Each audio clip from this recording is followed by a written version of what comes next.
warri mootummaadhaa targetiin isaanii dubbummaa fakkeenyaaf maqaa biroonaatiitiin istee Itoophiyaan diigamu jirti Itoophiyaa keessatti kan uummata gartee addaan muree uummata walolchiisaa jira. Kan walitti dhudhufinsa namaa kan deemaa jiru kana ammatti gartee uummata Oromoo keessatti balaa guddaa buusuu barbaada. Maqaa Amaaraatiin Oromoo irratti tarkaanfiin hamaan akka ta'u. Inni isa kana booda deebee kaampeenidhaaf dhimma itti bahuudhaa deema. Waan beekaa wanni kun lubbuudha. Lubbuu namaatu wareegama yookaan immoo gartee ilmaan namaatti gatuudhaa deeman. Lafti isaan keessa bobbaantuni lafa ilmaan Oromoodhaa dhiiga nuti waliin dhalanne qabu keessatti bobbahanii burgonama ilmaan Oromoodhaa gatuudhaa deema jarri kun maqaa Amaaraatiin. Sanboodaan gartee Amaaraatu akkas nu godhee eessijuu sana jandaa san qopheessuudhaaf deemanii jechuudha. Jaarmayni bifa kanatti waan kana laalee gabbaasuun isaa to be quite honest with you hagamta akka gartee diinaa warra gartee Kenya mootummaa keessaayis harka guddaa akka qabu. Akkuma deengada sanada gartee warra mootummaa keessanii dubbifne san waraanni gartee mootummaadha dirree baheeti adda bilisummaa Oromoodha warri ABO'dha kuni nu harka naqatee harka naqannaan isaanii sadarkaa kan bira dabreeti warri gartee isaan deeggaru dirree bahee osoon dhokanne deeggarsaa yookaan immoo waraana mootummaarra waraana gartee bilisummaa Oromoo fakkaataa jira waraanummaan raayyaa ittisa biyyaatu hujee sanad isaan deessan san dubbiseen ture Dr. Ayyawaan san harkoo jiraate ta'e hin beeku. Isa sana akka sodaatti dhiyeessanii turan. Tarkaanfiin fudhatamu hundi gartee qulqullina waraanaatiif yookaan kan waraanni yeroo gabaabaa keessatti ni faca'a. Jarra bilisummaa Oromoo waa humna guddaa waraana keessatti naqatee jira. Jaanii guutumatti gartee waa waraana biyyatti keessa jiru santu gimgamaadhaa geggeeffamee jechuudha. Gimgamaa san irratti waraanni mootummaadhaa akka gartee waraana mootummaadhaatti kan jirree fi waraana gartee sadarkaa abbaa humniti gartee gurguddaan hundi keessaa ganaa jiruu fi namnummaanuu dirree bahee booman diisu qaamisa marroodhaa suuraa marroo qabu uffatee raayyaa ittisa biyyaa keessa yaa'u jira aja. Wal dho'isuun dhaabbatee. Yookaan ammoo gartee waraana bilisummaa Oromoo keessatti osoo hin ta'in maal jaa sanada san gubbaa irratti waraanummaan mootummaatu xiqqasho malee waraana bilisummaa Oromootti jijjiiramu jira aja. Ololli jarri kun nu keessatti bare dubbii laafaa miti jaa. Warri kun barreeffamni kun kan Biraanuu Juulaa fi wanniidhaaf dhiyaate beekadhu. Maal gaafii nama? Jecha silaatti deebi'ee achumaan kana qabeetteefuu fi waan faannoo gama kamiiti faannoon tokkoffaa irratti kan biyya kana keessa biyyiin bahee biyya Arabaaddoo akkasii seenaa minaamin eenyu dubbachaa ture jecha sana faannoo eenyuun hoogganamuudha. Fakkeenyaaf maaliif jecha sana jedhan warri barreeffamatti jettu kanas waraana mootummaa wal afaan kaayaa jirus warra san jennee amanuu dandeenya akka jedhu ture. Ati akka waraana wanni marawana mootummaa wal afaan kaa'u barreessa waa'uma isaan gabaasuma dheengadda naafate waliin dhaggeeffannee bareen kun sanada. Yoo waan sana magaa raabsatiin beeku malee. Humna riphee lolaatu booda jira. Riphee lolaa kamiti? Achi keessatti adda bilisummaa Oromoo ABO'tu shora guddaa nu keessatti taphachuu jira. Waraanni kilaabsi godhuu deemaa jaa sanada san gubbaa irratti kun waan gada araaraa barreessee miti waan abroonnat barreessee miti mandiisuun hin barreessine hayyoonni hin barreessine wooma gartee sanada Biraanuu Juulaatii fi ministeeronni irratti mari'achuudhaaf qopheeffamee lafa dhufe san isaan harkaa bahe san kan irratti dubbannee jechuudha. Ammoo wanni waan san tuqee fi inni sunillee ajandaa keenyarraa ala hagam takka gartee dhaabni bifa kanaan duraarra haala gartee qarootummaatiin waan silaa dhufaa jiru hundaa'uu dursee harkaa jiruu fi investigeeshinii mataa isaa raawwachuudhaaf dandeettii akka qabu mul'isaa siin jechuu kiyya barbaadeeti. Wanni gartee raayyaa ittisa biyyaa keessatti kaleessa yookaan dheengadda sanada irratti argine suni waa'ummaa irra hojiin harkaa jiru. Dursee adda bilisummaa Oromoo waan kana uummata Oromoo beeksisuun barbaachisummaa qaba. Tokko uummanni Oromoo akka of eeggatu godha. Lama waraana bilisummaa Oromootiif ajajni dabree jira. Sadii wanni kun gartee uummata Oromootii fi uummata Amaaraa waliin buusuudhaaf tahijamee waan godhamee jee jala muree jira. Yoo barreeffama san irratti dubbiftanii jiraatan taate. Akkuma Dr. Raayyee jee warri silaa faannoo kan dhugaa uummata Amaaraatiif qabsoo inni juusan illee spaatilaayitii irratti ibsee jira jechumaaf hin jee. So kanaaf ana kana nama tokkotti to be quite honest with you men abitti deebinee gabroonnatiin kun fikirii isaatu xiqqoo dhiyootana naqabee ture garuu diras maraa miti obsi. So kanaafuu isa sana akkasitti haalaallu jechuma barbaadeeti. Irra guddaa wanni nuti irratti fuulleffachuu qabnuu fi wanni yeroo hundaa irratti dipendi goonu. Reefu garuu waan tokko waan hireenjee tokko kan naan ta'intu jira. Isa sana maan jala tuqee namni maqaa hayyootaatiin nu dhufee adda bilisummaa Oromootii waa godhu. Faayidaa takkallee waan nu qabu natti fakkaatu hiree keenya. Namni gartee har'a miseensi haarayni yookaan ammoo gartee deeggarsi waan waraanni bilisummaa Oromoon goone warri gartee hayyootaa kun nuu fidee nuu godhu tokkolleen hin jiru. An akkasittiin argu. Hanga gartee qabsoo tana keessa rabbi nu tursiise keessattis waan uummata Oromootis ta'eef diina yookaan alagaa biraallee kan akkasi bira dhaabbatu godhu humna kee qofaa jechuudha. Malee warri gartee jarri kun insignificant wanti hin jeefi hayyoota warri jennuun kun irra hedduun isaanii namoota gartee fakkeenyaaf dhugumatti warri ottan akka gartee Profeesar Mahammad Hassanii, Dr. Bayaanii fi Dr. Xahaa Abdiifaan warri kuni warra gartee waa dirasan keessatti yaalaa kaa'amuu miti. Isa sanis adda baasuun gaariidha jechumaaf hin jee. Siyaasadha kan geggeeffamaa jiru. Yes. Siyaasa geggeeffamaa jiru kana keessatti burjaajiin yeroo dhalatu dhaabii yookaan mootummaan gadi ba'ee biriif riliizii godha. Biriifii godha uummata jaarmeyaan kun uummata Oromoo of jalaa qaba. Hojii isaa hojjetaa jira eeyyee absolutely. Uummata isa deeggaru kana uummata qabsaafii jiru kana gaafa burjaajiin dhalatu gadi ba'ee qulqulleessuun barbaachisaa ture. I was very relieved today. That doesn't mean I was disturbed. That does not mean I was confused. However, uummata wajjiniin qabsoo keenya itti gurgurataa jirru kanatu confusionii keessa galchuudhaaf barbaadamee ture. Faannoodhaa wajjin walii mallatteesse. Let me tell you something. Waan ittiin mootummaan gammadee faannoo wajjin walii mallatteessanii kana fudhatee gadi ba'ee fi faannoo ijaareera mootummaan ittiin uummata Oromoo qalaa jira. Kunoo faannoon isinitti dhuftee isin qalaa jirtii jedhaanii jira. Ofumaa isaatii ijaaree, ofumaa isaatii sponsorii godhee mindaa kaffalee fi qabatamaadhaan hogganaan bulchaan Kiramuu Giddaa keessatti yeroo har'aa bulchaa ta'ee jiru obboleessisaa immoo naannoodhuma sanaa faannoo tochootu faannoo liidarii faannooti. Obboleessi mootummaa Shimallis Abdiisaa jalatti hoggansa Giddaa Kiramuuti. Quxisuunsaa immoo hogganaa faannoo isa nama qaluuti.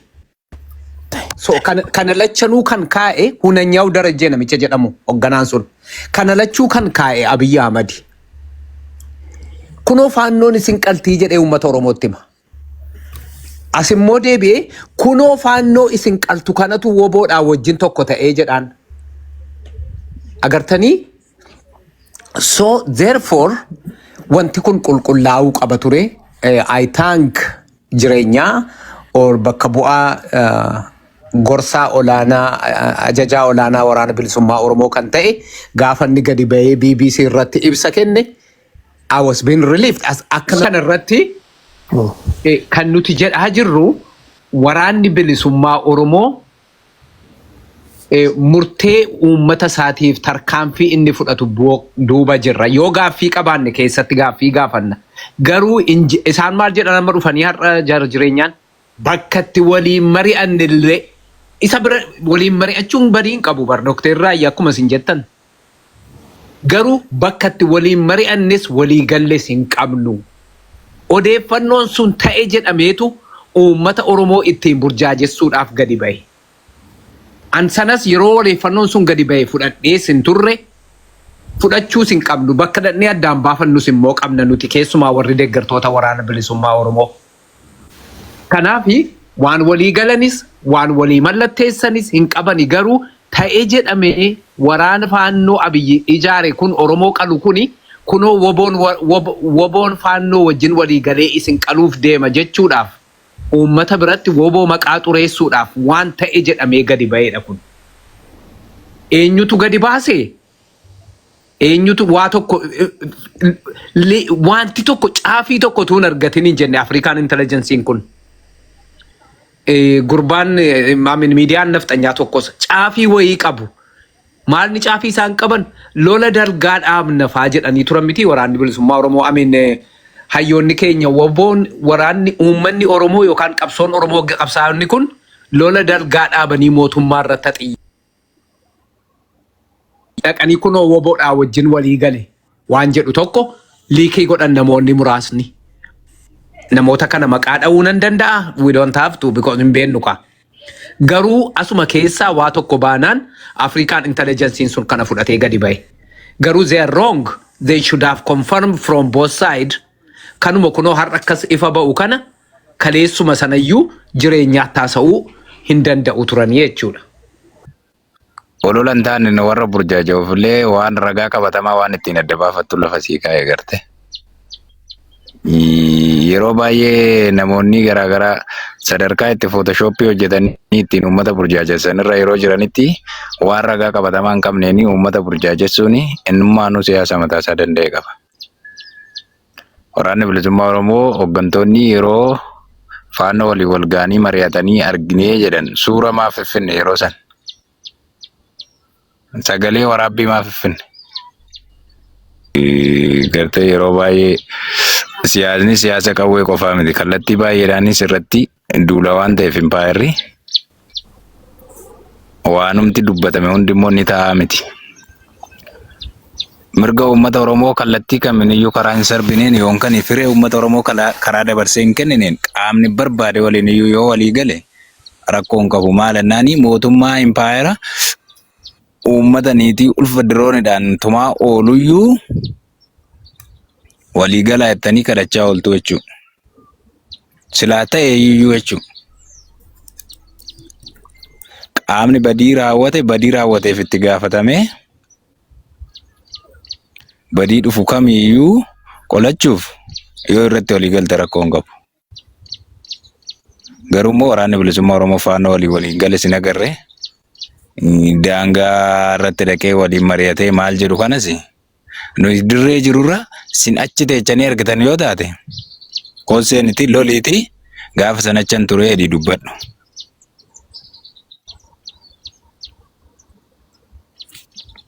Haga ammaatti waan argine hin qabnu waan taateef. Gadi ba'anii miidiyaa irraa iyyuu qofa osoo hin taane namoonni ilmaan dirree irraa hin qabne hin jiru. Ilmaan illee yoo dhabe fira ollaa dhabe hin jiru jechuudha. Kallattumaan bilbilanii gaafachuu iyyuu ni danda'u. Karaa seera qabeessatiin immoo miidiyaan dhaabichaa ni jira waan ta'eef wanti kamiyyuu kallattumaan miidiyaa dhaabatirraa ba'a jechuudha. Haga miidiyaa dhaabatiin hin gabaafamnetti miidiyaan barbaade gadi ba'eetoo yaa farseedha wanti ta'u tokko illee hin jiru jechuudha. No, wanni na dhibu jiru barammaa wanni kun odeessa akkasii mire? Odeessa. Yooni jaarmaya hiikan jaarmaya tuni yoonu galte gaarii na fakkaata. As organization jaarmanii waan itti amanu godha waan uummata Oromoodhaatiif. Arra bakka nu kaleessa turre warri jiru kuni they have a proven record qabu when it's come to dantaa uummata Oromoodha. I don't think kana ala uummata Oromooti wanti proof godhan diinaafis wanni proof godhan waan hafee jiru natti fakkaatu. Sila dantaa Oromoodha kan gurguran taate gadda gaafa Tanzaaniyaa dhaqan san gurguran ture jechuudha sadoodhaaf. Okay. Let's just say for the sake of argument, yookaan haasawaaf haa jennu. Warri deeggartoota especially yookaan ammoo fakkeenya warroottan olola oofan hedduudha. Qabsichi namoota hunda gammachiisuufi miti wanni inni deemuuf yookaan ammoo dantaa uummata Oromoodhaatiif. Namoota gartuumma fakkeenya as gubbaarra teessee faana wajji walii galte akkana walii galte akkas walii galte jettu sana miti. Wanni inni achi jiruuf dantaa uummata Oromoodhaa bakka itti deemtu saniin fuudhee gayu amaanaadha harkaa qaba waraannis hoogganni kunis. Amaanaa san akkan gurgurre they are proven recordii qabu. Let's say it.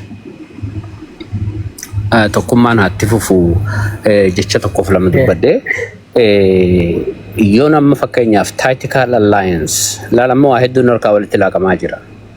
just haasawumaa fi siin jaa jira beekadhu yookaan ammoo fakkeenyaaf hin jee lamisaalee warra afaan amaaraa galuufis yoo irraa bilisummaa Oromoo lafaa ka'ee tactical alliance faannoo wajjin waliin dhooynu rasaasa walitti hin dhukaafnu diina tokko qabnaa uummata Oromoo irratti dhuftanii rasaasan dhukaasina dantaa uummata Oromoodhaan tuqina dantaa uummata keessanii tiisisa nus dantaa uummata keenyaa tiisifna diina tokko waliin qabna diina tokko waliin dhooyna yoo kan juutaate inni kun ifafaa amma gaa jaarmayni dubbate reefu wanta tokko pointi bareedu tokko kan jireenyaan dubbateetu jira maal jedhe mootummaan kun warri gartee qabsoo bilisummaa uummata ifiitiif qabsaa'u tokko waliigaluu isaaniitiif hedduu dhiphachaa jira isa santu isa muddamsiisaa jira yoo tahelle silaa bar kun waan itti muddaman irran turree bar nummoo faannoo fi addi bilisummaa Oromoodhaa waliigalteen isaanii dantaa uummata Oromoo irratti hirkata malee dantaa Amaaraa yookaan dantaa faannoo irratti hin hirkatu. Erga akkas ta'e jaarmaya nu hooggansa bakka san jiru sanaan hoogganamne yoo ta'e tarkaanfii fi murtii inni fudhate kabajuudhaafiitu dirqama. Yoo nu hundinuu immoo wahii taliinaa kan jennu taate yoo anis hireenis asiin ajaja kennaa kan jennu taate xiqqishoo wanni gartee jaarmaya kan jaarmaya waan nu galinatti fakkaatuuf hin jenni ka jaarmaya isinii himuudhaaf yookaan ammoo gartee akkas jechuudhaaf miti. There is the reason leadership qabachun nufeesisef they are there to lead us to the better place. The better place sometimes tactically tooftaadhaaf waan godhamuutu jira kan ammoo yeroodhaaf sitti mul'anne wantoota nuti dhuunfaa yaadnurra waan jaarmaya yaadamuutu irra bu'aa qaba kanaaf jaarmaya nufeesisee waan juusan amanuun hedduu barbaachisaa yoo akkasitti kadeemnu taate yoo waliin haasawallee fafata kan qabuun isinin jaabar arkitanii yoo waliin haasawallee fafata kan qabu inni kun fuula durallee ta'uu ni danda'a isa possible jaraan isa kana jaarmamumaa fi warra gartee hooggana sanii dhiisaa jara kana hora sabaatu file either wrongi godhanii or rightii godhanii warra garteechi wajjin jiru sanii fi heera isaan jala jiran santu tarkaanfis ta'e yookaan ammoo gartee waan sila gartee isaan evaluate godhuu danda'a. Isa sayyoo akkasitti dhiifnee hundinuu waa taliguu kanarraa xiqqishuuf qusanne hedduu gaarii natti fakkaataa jechumaa fi isinirran beeku hundi warri as keessa jirru nama gartee waa ololuudhaaf as jiru miti obboleessi keenya reefu akkas jee san akkasitti yoo laalle I think gaarii natti fakkaata. Ulfaadha galatoom. Kuma fan galatoom gala dhugaadha. Meeqa alaa qofa dhiisaa warri alaa ajandaa isaanii bobbaafataniiti TPLFis warra arra biyya bulchu kana ijaarratteeti uummata Oromootiin tigarafaa baate deebi'aniiti TPLF wajji walii galanii fannoodhaas ifi ijaarrataniiti deebi'anii fannoo wajji walii galanii isaan ololaaf ni jaan uummata Oromoo kana bulchaa jechuudhaaf ammoo wanni nama dhibu halee manuma wanni kanarratti warri asirra jiru kun irra guddaan akka waan sangartee buruuf godhanii jaarmeenummaanuu je'ee tokkotti fuudhanii diinni diina kootii fira kootii tarsimoodhaa fi dagaleedhaa jedhanii guyyaa kaleerraa haasawaa oolan. Sasilaa namni akkasii wanni tuni waan diinni facaase dura haa adda baafannuu jedhamu lakkii tarsimoodhaaf nama fedhe wajjiinuu haasawuun mirgaa hanga kaayoo jijjiirratti kaayoo jijjiirame namni jees hin jiru kaayoo jijjiiruun hin danda'amtu ammoo maaliif buruuf godhanii akkas laa diinni daran evidensii godhatu maaliif godhanii kanaan na dhibe kaleessu asumarratti mana tulluu milkii jirratti haasawaa turanii saniif wanni sun eegi karaa jaarmaatiin kan hin bahin taate amma miidiyaa qabatamaan waan san buruuf godheen bahanin tarsimoodha hanga tarsimoon deemsifte waliin deemanii jaan amma san irratti Keessaa uummatni harkatee olola guddaa oofaa ture. Maaliif diinaa karaa banna? Mee dhagaa jara keenya. Fannoodhaan wajji kaayoon teenya takka. Fannoonni ni gabroomte moo bilisummaa barbaaddi moo mootummaa isaanii akka silaa barbaannutti hin hojjanne ichi haafneeti araatti kiiloo gallaadha moo yaadni isaanii bilisummaa amaarri dhabeessan bilisummaa isaaniitiif qabsaawaa jiran. Dura kan adda baafanneere akkanumatti waliif galanii haa gartee yoo walii galan illee humaan qabu diina fedhe yoo ta'e yoo jaan. Diinni kaayoon lama ka garagara waliif diina akkamitti mee ajandaa tamirratti waliin dalaga yaa jara keenya. Mee kaayoo tamirratti amaarri bilisummaa uummata Oromoo Oromiyaan fedha. Akkam feenes agarre hangam takka jibbansa Oromoo qabanii mataarraa muranii itti dhiichisanii agarre halloorraa baasanii. Amma namni sun fira ka'ee taheetuma Oromoodhaaf bilisummaa teenyaaf deema. Isaan wanni deemaniif artikil 39 san haqamu Itoophiyaan takkittiidha. Nuti immoo Itoophiyaa takkittii sanii dura kan barbaadnu Itoophiyaa miti Afrikaan tokko taatu irraan kaanne dura bilisummaa sabni kun dhabeetuma dararamaa oolu dhufaa dabraa jalatti bilisummaa san harkachuudha. Nama dura bilisummaa harkateetu namaan wajjin akkamittiin bulaallee dubbachuu danda'a yoo mirga qabaate. Arra mirga san dhabe uummanni keenya dubbachuu dadhabe bobba'ee galuu dadhabe. Kanarraa namuu keessaa san sati dhuguma rabbi isaa walii uumiti. Amaara gaafa duraa seenaa himaa turre calii calankoo harma muraa aanolee yennee seenaa himaa turre dhiiroo boru akkamitti waan fannoon wallaggaa fi giddugalaa fi walloo fi bakka hunda godhaa turte akkam jennee dubbanna boru fuulduraaf meeqam jennee dubbanna yoo kan duruu irraa fannu taate akkamitti tarsimoo waliin deemna isaan kunis hin ayyaman bilisummaa teenya nuti sirni kun akkan dura deebi'uun barbaannu. Isarratti waliin dalaguu dandeenya meetanuma adda baasa galatoma. Wanfiijinni ilaalama ayaa sabaatis dubbatee jireenya waan dubbateerra faannoon lama akka jirtu jireenya haasawaa jireenya keessaa namni kun understand ni godha. Ani amma konfiijina kana xiqqoo xiqqeessuudhaaf haasawaa jireenyaan BBC irra godhe sanaa fudhannoo as a base. Hoggana waan jaarmenni dubbata afaan jaarmaa dubbata faannoo lamaatu akka jirtu himee jira jechuudha. Faannoon takka tan abiyyiidhaan ispoortiin taate nama keenya ajjeesaa jirtu. Faannoo san dura akka dhaabbatu himee jira jechuudha. Faannoo biroo immoo faannoo uummata siitii qabsootu jira jechuudha naannoo Amaaraa tana keessa. Akkasitti fudhadhaan yoo qaceelloo dhageeffatanii jiraatan. Nuti faannoo wajjin haasawaa kallattiin goone hin qabnu marees hin goone. Jeeti immoo warra bilisummaa uummata isaatii qabsoo yoo wal mari'ate hacin qabu piippiidhaa je amma hypothesisiin jiru maali faannoo nama ajjeestutu neutralize taati. Faannoo sanii hojii haasamee sumaan qabuu irraa bitanne jechuudha. Ana kanumatti hin dhaaba galatooma. Haa ta'u kaleessa dhugaadha akkuma fayyaa sabaa jedhaa turan kaleessa duraa kaasnee egaa wanti kun argame dhugaa sanaan dubbachaa jirra. Faannoon bakka lama akka jirtu akkuma jaal jireenyaan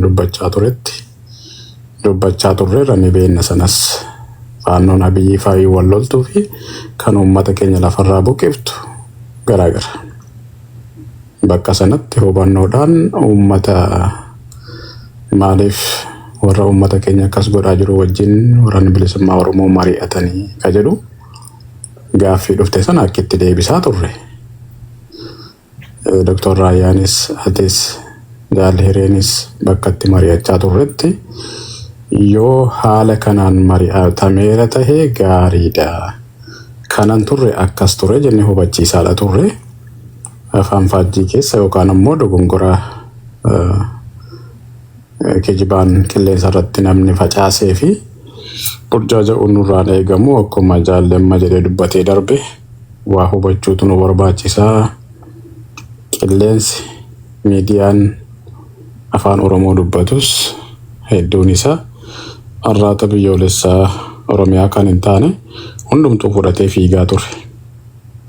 Eessaa akka argatan, eessaa akka ka'e kan nu wallaalchisee ture. Haa ta'u malee kan xiqqoo aannan dhagahame wantumti tokko yoo kan dhufu ta'e haala kanaan nu burjaajessuu danda'a hoolaata kan jedhamutu xiqqoon dhagahame malee hubannoon keenya uummata hubachiisuun keenya rakkoo qabaatee miti. Ammas taanaan akkaataa nuti itti hubachiisaa turre sanaan mariimtuu soo jiraate dhimma lolaa irratti akkaataa loliinsa walitti nu kaafnu saba walirratti nu kaafnu walittis rasaasa keenyan balleessinu diina tokko qabnaa jedhanii faannoo ishee mirga ishee falmattu wajjin kan jiru taanaan suni akkuma jedhame sana diina Oromoo ajjeesaa jiruun iyyuu mari'atamuudhaaf Taanzaaniyaa dhaqame dadhabame hafe. Warra sanaa wajjin mari'achuun nama dhibu. Marii jechuun marii siyaasaa miti sun rakkoo qabu sanuma wal hubachiisaa deemuu fi waan tokko utuu hubatiin fudhatanii deemuun amma booda of eeggannoo qabaachuudha qabnaa kuni barumsa nuuf haa ta'u jechuu kooti. Wanti biraan jiru haala kanaan itti deemuu ni dandeenya. Yaada lammaffaa kanan qabu. Osoo erga waraana qabnaa jennee waraana keenya kan abdannu taane wantoota hayyootas jennee paartii wal waamee waliin mari'atus biyya alaa kana keessatti yoo jiraate akkuma kaleessa dhaqanii DC'tti mari'atan Siyaateeliin mari'atame wantoota kanarraa osoo sodaa qabaachuu baanne yookaan ammoo yaada sanarraayyuu erga waraana keenyatti amanamummaa qabaanne waan kana keessa callisnee dhuma yookaan osoo maqaa waan kanaatu kaasuu dhiisne waan nu miidhu ni qabaataa laata waan jedhu tokko na dhagahama. Erga waraana qabaanne akka fedhanitti Finfinnee irratti gadi haa bu'anii kan waraana bilisummaa Oromoo bira taree harka nu micciiru ni dhufa. Maafi yaaddoon keenyaa fi jara kanarraa dubbachuunu maaf nu barbaachise kan jennu ilaaluun gaariidha. Qeeqi keenya yookaan dubbachuun keenya kun miidhamoo tokkummaa keenyaaf rakkoo qabaata. Hayyoonni walitti dhufan kun akkaataa itti sabni Oromoo walitti dhufuu danda'u irratti nu miidhaa kan jenneef itti deebineef ilaalu yoo taane uummanni Oromoo gariin isaa hayyootuma jedhamu kana jala kan deddeebi'ee jiru jira. Xiinxaltoota siyaasaa warra ta'an jalatti kaayyoo godhatanii warra deemaa jirantu jira jechuudha. Kanaaf tokkummaa saba kanarratti rakkoon irratti ni qabaata yoo dhiisne nuuf wayyuu kan jedhamu erga abdii waraana keenyarraa qabaanne erga humna qabaanne warra kaaniin maaltu waa'ee isaanii nu kaasise warri ajandaa waan sanaayyuu oofu hedduutu jira. Nuti fookasiin keenya waraanuma keenya jaarmiyaa abaaboo dhimma siyaasaatiin dhimma dinagdeetiin waraana keenya faana taane dubbachuuf socho'uutu nurraa eegama jedhee tayyaada. Burjaajii keessaa akka fagaannu akka bilisa taanu abdii qabna gaa'ee haaluma kanaa itti fufaa galatoomaa fayyataa.